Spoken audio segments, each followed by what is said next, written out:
Hello friends, welcome to my YouTube channel. मैं सागर चौधरी आज की इस वीडियो में लेकर आया हूँ आपके लिए ग्रामर की एक बेहतरीन सी क्लास। इसके अंदर हम ग्रामर के सभी बेसिक कॉन्सेप्ट को पढ़ेंगे। जैसे कि ये वीडियो होने वाली है किसी भी स्टूडेंट्स के लिए जो 6 क्लास में पढ़ता है, 6 से लेकर 12 तक के लिए पढ़ता है, यानी कि जो बच्चा भी एकेडमिक में है। तो सारे टॉपिक होते हैं, जैसे कि टेंस होता है, आपका नरेशन होता है, वॉइस होता है। तो क्या होता है, बच्चों के अंदर एक डर सा बना हुआ होता है कि सर हम पे टेंस नहीं हो पाता, हमारे से ट्रांसलेशन नहीं हो पाता, फिर उसके बाद में नरेशन वगैरह जो हार्ड टॉपिक लगने लगते हैं उसको। ठीक है, क्योंकि जो स्कूल वगैरह में शुरुआत होती है ना, वो टेंस से होती है। अब बच्चे के टेंस ही क्लियर नहीं हो पाते, इसी वजह से वो वॉइस को नहीं सीख पाता, नरेशन को सीख नहीं पाता। और जैसे फिर 12th के बाद में वो कहां पे जाता है, कॉलेज में एडमिशन लेता है, तो वहां पे सर उसको स्पीकिंग की नीड पड़ती है। और स्पीकिंग का कोर्स करने जाते हैं, बहुत महंगी महंगी कोचिंग्स में एडमिशन लेते हैं स्पीकिंग के लिए। मेरा मानना यह है कि अगर आप टेंस को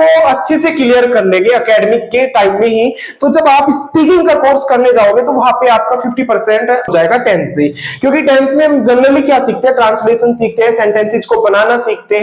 ठीक है ना, वर्ड मीनिंग हमारे वहीं पे याद हो जाते हैं इसी दौरान।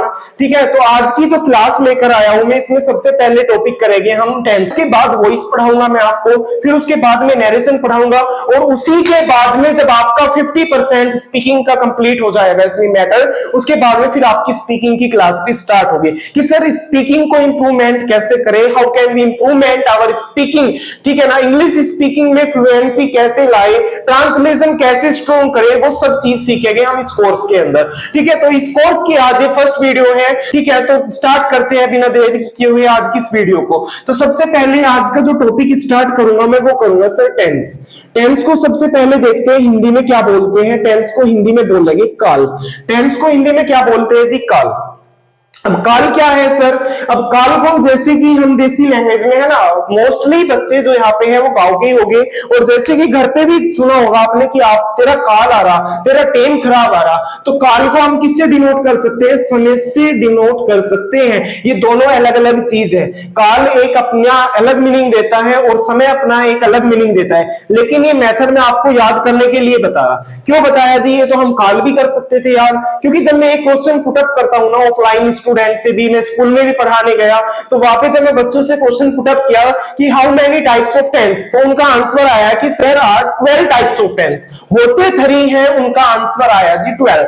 12 क्यों आया, क्योंकि वे सब पार्ट को भी मिला के 12 बता देते हैं। ठीक है, सबसे पहले मिस्टेक तो वे वहीं पे करते हैं। तो सबसे पहले अब मीनिंग जानो, सबसे पहले क्या होता है, टेंस का मीनिंग होता है जी काल। यानी कि अभी बताया मैं एग्जांपल देके कि तेरा काल आ रहा, तेरा टेम खराब आ रहा, यानी कि जिसको आप समय से डिनोट कर लोगे। अब आप ही अपने माइंड में सोचो कि टाइम क्या 12 प्रकार का हो सकता है जी, नहीं। टाइम होता है हमारा ओनली 3 टाइप्स का, एक जो अभी चला हुआ है प्रेजेंट में, एक जो हमारा बीत चुका, और एक जो आने वाला है। ठीक है सर, एक प्रेजेंट चला हुआ, एक पास्ट और एक फ्यूचर। तो टेंस के कितने टाइप्स होते हैं, टेंस के होते हैं हमारे 3 टाइप्स होते हैं। तो टेंस का मीनिंग पता लग गया कि क्या होता है, तो काल होता है। दूसरी लैंग्वेज में हम इसको समय से भी डिनोट कर सकते हैं। दूसरा क्वेश्चन आया कि sir how many types of tense, tense के कितने प्रकार होते हैं। अब टेंस का मीनिंग पता लग गया कि हिंदी में समय होता है, और समय सर हमारा 3 प्रकार का होता है। There are 3 types of tense. कौन कौन सा जी, एक होता है जी हमारा प्रेजेंट टेंस, एक होता है प्रेजेंट, एक होता है पास्ट, एक होता है हमारा फ्यूचर। प्रेजेंट क्या है, अभी आप पढ़ रहे हो मुझसे, है ना, अभी आप वीडियो देख रहे हो, नोट्स बना रहे हो, इंग्लिश को सीख रहे हो आप, ये क्या है, ये प्रेजेंट की चीजें है। पास्ट क्या है जी, इससे डर लगता था, है ना, और ये क्या है जी, आपकी पास्ट में चली गई बात, यानी कि बीते हुए समय को क्या बोलते हैं, हम पास्ट बोलते हैं। और फ्यूचर किस में जाएगा, फ्यूचर होता है जी आने वाला समय, है ना। जब आप मेरी क्लास लोगे, सारे पार्ट्स को देखोगे अच्छे से, देन उसके बाद में क्या होगी, आपकी इंग्लिश एक लेवल पे होगी, एक लेवल पे सेट हो जाएगा आपकी इंग्लिश। ठीक है, और इंग्लिश इतनी स्ट्रांग हो जाएगी कि आपसे कोई भी क्वेश्चन पुटअप करे, कितना ही हार्ड ट्रांसलेशन क्यों ना हो, आप इजीली उसको कर पाओगे। ठीक है ना, वो चली जाएगी फ्यूचर में बात, क्योंकि फ्यूचर में आप सीख जाओगे, जब देन सारे पार्ट देखोगे आप, उसके बाद इंग्लिश अच्छे से सीख जाओगे, आपका ट्रांसलेशन अच्छा हो जाएगा, तो क्या में जाएगा, फ्यूचर में जाएगा। ठीक है ना, प्रेजेंट किसको बोलते हैं, जो अभी चला हुआ है। पास्ट किसको बोलते हैं, जो बीत चुका, और फ्यूचर किसको बोलते हैं, आने वाले समय को फ्यूचर बोलते हैं। आई होप आपको ये तीनों पार्ट समझ में आ गए होंगे। ठीक है, फिर सर वो 12 वाला क्या मैटर है, जो 12 वाला हम पढ़ते आए हैं आज तक एकेडमिक में, हमारी मैम ने पढ़ाया, हमारे टीचर्स ने पढ़ाया, हमारे सर ने पढ़ाया, वो 12 का क्या मैटर है जी। देखो ये है मेन पार्ट हमारे टेंस के 3, और इनके होते हैं 4 पार्ट्स इसके होते हैं, और 4 ही पार्ट्स इसके होते हैं, 4 पार्ट्स इसके होते हैं। ठीक है ना, ये इनको हम बोलते हैं सब पार्ट। क्या बोलते हैं जी, सब पार्ट होते हैं टेंस के। टेंस के मेनली पार्ट 3, टेंस के सब पार्ट कितने होते हैं जी, 12 होते हैं, क्योंकि इसमें किसके पार्ट 4 होंगे, 4 पार्ट इसके हो गए और 4 पार्ट इसके हो गए, तो टोटल कितने हो गए जी, 12 हो गए, इसलिए 12 होते हैं। लेकिन कोई कभी भी आपसे क्वेश्चन पुट अप करे ना, तो आप आंसर दोगे there are 3 types of tense, ना कि 12। सबसे पहले हम प्रेजेंट इंडेफिनिट पढ़ेंगे, फिर पास्ट इंडेफिनिट पढ़ेंगे, उसके बाद फ्यूचर इंडेफिनिट पढ़ेंगे। ठीक है ना, ये सारे अपने आप याद होते चले जाएंगे। देखो प्रेजेंट के भी वही 4 पार्ट होते हैं, पास्ट के भी वही 4 पार्ट होते हैं, और फ्यूचर के भी वही 4 पार्ट होते हैं। कौन कौन से होते हैं सर, एक तो होता है इंडेफिनिट, एक होता है हमारा इंडेफिनिट, एक होता है कॉन्टिन्यूअस। क्या होता है, कॉन्टिन्यूअस होता है, और थर्ड होता है जी हमारा परफेक्ट, थर्ड होता है परफेक्ट, और चौथा होता है हमारा क्या, परफेक्ट कंटिन्यूअस, परफेक्ट कंटिन्यूअस हमारा ये 4th पार्ट हो जाएगा। ठीक है ना, 4 ही पार्ट इसके सेम हो गए और 4 ही पार्ट इसके हो गए। ठीक है ना, इसमें क्या लगता रहेगा, प्रेजेंट, पास्ट और फ्यूचर लगता रहेगा। ठीक है ना, ये होते हैं जी हमारा बेसिक कॉन्सेप्ट था टेंस की। टेंस बोलते किसको है, टेंस के पार्ट कितने होते हैं और टेंस के सब पार्ट कितने होते हैं। आई होप यहां तक आपके समझ में आया होगा। देन उसके बाद हम स्टार्ट करेंगे, क्योंकि जैसे ही मैं रूल्स कराऊंगा आपको, प्रेजेंट इंडेफिनिट हो चाहे कॉन्टिन्यूअस हो, तो आप उसमें एक चीज देखेंगे, मैं कुछ टर्म जो है बार बार यूज करूंगा। वे टर्म कौन सी है, जैसे कि सब्जेक्ट क्या होता है, हमारा ऑब्जेक्ट क्या होता है, वर्ब क्या होता है। अगर आपको यही 3 चीज नहीं पता कि what is subject, what is object and what is verb, तो आप कैसे कर पाओगे, है ना। फिर क्या होगा, जैसे कि यहाँ टीचर्स रूल लिख देते हैं कि सब्जेक्ट प्लस, अब सब्जेक्ट ही नहीं पता भाई, वो सब्जेक्ट लगाएगा कैसे, सही कह रहा हूं ना मैं। ठीक है, जब सब्जेक्ट ही नहीं पता लगाओगे कैसे। तो सबसे पहले हम आज की इस वीडियो में, मैं टेंस नहीं पढ़ाने वाला आपको, ना प्रेजेंट इंडेफिनिट पढ़ाऊंगा, ना कॉन्टिन्यूअस पढ़ाऊंगा, कुछ भी नहीं पढ़ाऊंगा। आज ओनली इस वीडियो में हम कवर करेंगे वो है तो सिर्फ बेसिक कॉन्सेप्ट। ठीक है ना, ये करा चुका मैं। अब इसके बाद में हम पढ़ेंगे सब्जेक्ट क्या होता है, ऑब्जेक्ट क्या होता है, और हमारी वर्ब क्या होती है। तो सबसे पहले हम पढ़ते हैं जी सब्जेक्ट क्या होता है। What is subject? सब्जेक्ट को जी किताबी लैंग्वेज में जैसे ही आप अपनी ग्रामर की बुक उठाओगे तो इसका मीनिंग निकलेगा कर्ता। ठीक है ना, अब कर्ता वर्ता को मारो गोली, हमें इस पे ध्यान नहीं देना जी। एक छोटी सी डेफिनेशन लिख देता हूं मैं इसकी, जो कि ऑथेंटिक है, 100% ऑथेंटिक है। ठीक है ना, क्या है जी, वो जो काम करता हो, जो काम करता हो। अब इसमें भी मिस्टेक क्या करते हैं बच्चे, क्योंकि कई बार जैसे ही मैं क्वेश्चन पुट अप करता हूं ना कि व्हाट इज सब्जेक्ट भाई, तो वो आंसर देता है कि सब्जेक्ट सर वो होता है जो किसी भी सेंटेंस के शुरू में आ जाए वर्ड। फिर मैं उसको एक सेंटेंस लिख के दे देता हूं कि सर ये बताओ क्या वह स्कूल जाता है, क्या वह स्कूल जाता है। अब उसने कहा कि सब्जेक्ट वो होता है जो सेंटेंस की स्टार्टिंग में आए, स्टार्टिंग में क्या आया जी, क्या वर्ड आ गया। अब आप ही बताओ, क्या सब्जेक्ट तो हो नहीं सकता, नहीं हो सकता ना, तो फिर ये गलत चीज है पढ़ी हुई है उसने क्या पढ़ा हुआ है कि सर जो भी स्टार्टिंग में आ जाए वही सब्जेक्ट होगा। अब मैंने एक एग्जांपल लिख दिया तो उसकी हवा टाइट हो गई इतने में। ठीक है ना, तो ये गलत डेफिनेशन है, तो कभी गलत नहीं पढ़ना। इतना आप में कॉन्फिडेंस होना चाहिए कि आप कोई भी क्वेश्चन आपसे पुटअप करो, अगर एक क्वेश्चन पुटअप करता है तो उसको 3 क्वेश्चन के आंसर दो। आपके अंदर हेजिटेशन नहीं होनी चाहिए, और ग्रामर को है ना, ग्रामर का जो आपके अंदर डर बना हुआ है उसको दूर करो। एक बार पढ़ने के बाद में अच्छे से नोट्स बनाओ और फिर उन्हीं का रिवीजन करते चले जाओ, क्योंकि 12th क्लास क्या 6 में पढ़ रहे हो आप, चाहे 7th क्लास के स्टूडेंट है, किसी भी क्लास के स्टूडेंट हो, सर टेंस नहीं चेंज होते। ठीक है, जो यहाँ पे पढ़ोगे आप 6th क्लास में, वही 12th तक का पढ़ोगे टेंस में। ठीक है ना, ट्रांसलेशन इज ट्रांसलेशन। ठीक है, जो रूल यहाँ पे पढ़ोगे वही देन आगे पढ़ोगे। ठीक है, तो एक बार ही पढ़ना है, अच्छे से पढ़ना है, अच्छे से नोट्स बनाने, उनको ही रिवीजन करते रहना है। ठीक है, अच्छा जी, अब मैंने कहा कि सब्जेक्ट क्या है, ये तो गलत मेथड है जी, तो मैंने काट दिया। ठीक है ना, अब मैं कहता हूं कि जो काम करता है, सर हमें नहीं पता लगा कि इनका आप क्या लिख रहे हो। मैंने कहा कि जो काम करता है वही सब्जेक्ट है। जैसे कि एक एग्जांपल लिख चुका मैं कि वह स्कूल जाता है। अब इसमें स्कूल जाने का काम कौन कर रहा है, तो आप आंसर दोगे सर वह कर रहा है। ठीक है ना, स्कूल जाने का काम कौन कर रहा है, वह कर रहा है, तो वह क्या हो जाएगा, हमारा सब्जेक्ट हो जाएगा। क्या हो जाएगा, सब्जेक्ट हो जाएगा। देन उसके बाद एक आधा एग्जांपल और देख लेते हैं हम, जैसे कि गाय दूध दे रही है। क्या बोला, गाय दूध दे रही है। गाय दूध दे रही है। इसमें सब्जेक्ट बता दो जी क्या है। अब सब्जेक्ट भैया आपने क्या बताया कि सब्जेक्ट वो होता है जो काम करता है। दूध देने का काम कौन कर रही? गाय, काऊ कर रही है, तो यहाँ पे सब्जेक्ट क्या हो जाएगा हमारा? गाय हो जाएगा। जैसे एक एग्जांपल और बोलता हूं मैं, चपरासी घंटी बजा रहा है, ठीक है ना। अब घंटी बजाने का वर्क जो कर रहा है वो कौन कर रहा है? पियोन कर रहा है, आपका चपरासी कर रहा है, तो यहाँ पे सब्जेक्ट क्या हो जाएगा? चपरासी हो जाएगा।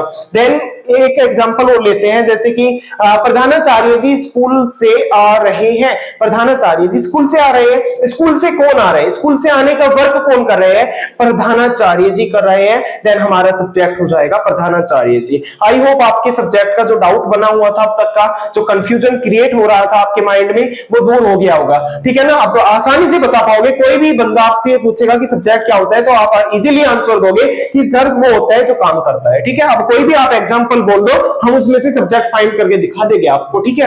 अच्छा जी, देन उसके बाद में एक टर्म आती है हमारी वर्ब। क्या होते हैं? What is verb? वर्ब तो हमारे कई टाइप्स की होती है, ठीक है ना। वो 12th में पढ़ोगे, है ना, जब आप सिंटैक्स वाला टॉपिक पढ़ोगे, एरर डिटेक्शन रूल पढ़ोगे, उसमें पढ़ोगे आप बहुत सारे। लेकिन अभी जो टेंस में जो यूज होगी वो आपकी दो वर्ब मेनली यूज होगी। एक होती है मेन वर्ब और एक होती है हेल्पिंग वर्ब। वो मैं डिस्कस करूंगा जब मैं टेंस पढ़ाऊंगा आपको, जैसे कि प्रेजेंट इंडेफिनिट कंटीन्यूअस वगैरह पढ़ाऊंगा, उसमें डिस्कस करते चलूंगा कि what is main verb and what is helping verb, ठीक है। लेकिन अभी वर्ब को एक छोटे से बिल्कुल बहुत ही कम टाइम में समझ लेते हैं कि वर्ब क्या होती है। वर्ब होती है जी हमारा खाना, पीना, नहाना, धोना, चलना, सोना, रोना, हंसना, बेचना, खरीदना, पीना, धोना, ये सब क्या है सर? हमारा देखना, ठीक है ना, खेलना, पढ़ना, पढ़ाना, ये सब हमारी वर्ब, ठीक है ना। वर्ब वाला कॉन्सेप्ट आपका क्लियर हो गया होगा। अब थर्ड पॉइंट जो चलते हैं वो चलते हैं ऑब्जेक्ट पे। ऑब्जेक्ट को जैसे ही आप अपने बुक में उठा के देखोगे तो इसकी लैंग्वेज लिखी हुई है काल, गोली मार दो जी। और एक चीज बता दूं मैं आपको, अगर सबसे हार्ड वर्क है ना इन तीनों टर्म में, वो सर ऑब्जेक्ट फाइंड करना है ना। ऑब्जेक्ट फाइंड करने में हवा टाइट हो जाती है बड़े बड़े की, कहने की हमारी तो ना होती है, हम तो आसानी से बता दे रहे हैं, है ना। फिर हार्ड कहेगा ऑब्जेक्ट तो हम चुटकी बजा के कर दे, चुटकी बजा के ऑब्जेक्ट निकाल दे जी। नहीं, आप छोटे छोटे से सेंटेंस में ऑब्जेक्ट बता सकते हो, लेकिन अगर मैं एक बड़ा सेंटेंस लिख दूं आपके सामने तो आप उसमें ऑब्जेक्ट फाइंड नहीं कर सकते, ठीक है ना। ऑब्जेक्ट फिर कहने की सर करें कैसे हम? बड़े सेंटेंस हो चाहे छोटा सेंटेंस हो, उसमें ऑब्जेक्ट करें कैसे फाइंड, ठीक है ना। तो सर उसके लिए एक छोटी सी ट्रिक है, हल्की सी, है ना। ऑब्जेक्ट हमेशा कैसे फाइंड करोगे? आप उसमें पर्सन पूछ लो, पर्सन पूछ लो। जैसे ही आप पर्सन पूछोगे और जो उसका आंसर आएगा वो ऑब्जेक्ट कहलाएगा, ठीक है। एक बार वो रिपीट कर देता हूं मैं इस चीज को कि ऑब्जेक्ट कैसे फाइंड करेंगे। जैसे ही आप किसी भी सेंटेंस में पर्सन पूछोगे और जो पर्सन का आंसर आएगा वही हमारा ऑब्जेक्ट है। क्या लगे सर एग्जांपल से समझा दो? ठीक है जी, वह स्कूल जाता है, स्कूल जाने का काम कौन कर रहा है? वह हमारा सब्जेक्ट हो जाएगा, अभी पढ़ाया था थोड़ी देर पहले ही। अब मैं कहता हूं कि इसमें क्वेश्चन पुट अप करो, सर वह स्कूल जाता है, वह कहाँ जाता है? आंसर आया स्कूल जाता है, तो यहाँ पे ऑब्जेक्ट क्या है? स्कूल है जी, क्योंकि आंसर क्या आया क्वेश्चन का? स्कूल। वह कहा जाता है गाय दूध दे रही है, गाय क्या दे रही है? आंसर आया दूध दे रही है, तो दूध क्या हो जाएगा? हमारा ऑब्जेक्ट हो जाएगा और गाय हमारा सब्जेक्ट था, ठीक है ना। देना हमारी यहाँ पे वर्ब है। अच्छा, फिर एक आधा एग्जांपल और लिख लेते हैं, जैसे कि माली पौधों को पानी देता है, माली पौधों को पानी देता है। सबसे पहले तो मैं इसमें सब्जेक्ट पूछना चाहूंगा आपसे कि व्हाट इज सब्जेक्ट। तो सर आप बोलोगे कि पौधों में जो पानी डालने का काम कर रहा है ना वो कौन कर रहा है? गार्डनर कर रहा है, हमारा माली कर रहा है। तो यहाँ पे सब्जेक्ट क्या हो जाएगा? हमारा माली हो जाएगा, है ना। और वर्ब क्या है? हमारा देना, है ना, देता है, ये क्या है? हमारी वर्ब हो जाएगी।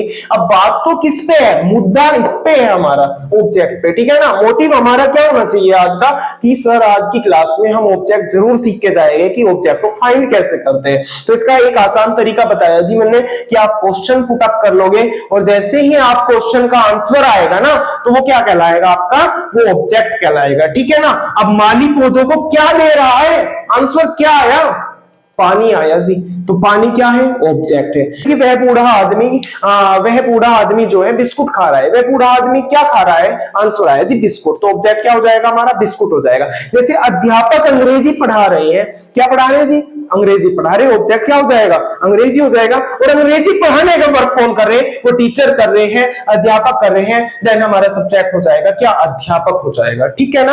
आज की क्लास में हमने क्या क्या पढ़ लिया, टेंस को पढ़ा, टेंस के बेसिक कॉन्सेप्ट को पढ़ा कि कितने प्रकार के हमारे टेंस होते हैं, है ना, और सब पार्ट पढ़े हमने टेंस के। देन उसके बाद में जो बार बार यूज होने वाली टर्म है हमने उसको पढ़ा कि सर जैसे कि सब्जेक्ट क्या होता है, ऑब्जेक्ट क्या होता है और वर्ब क्या होती है। ठीक है ना। आई होप आपको ये तीनों चीज समझ में आई होगी, टेंस के जो प्रकार पढ़ाए होंगे वे समझ में आए होंगे। और जो टेंस है ना, ये सच्ची बता रहा मैं, ये नींव है। ठीक है ना।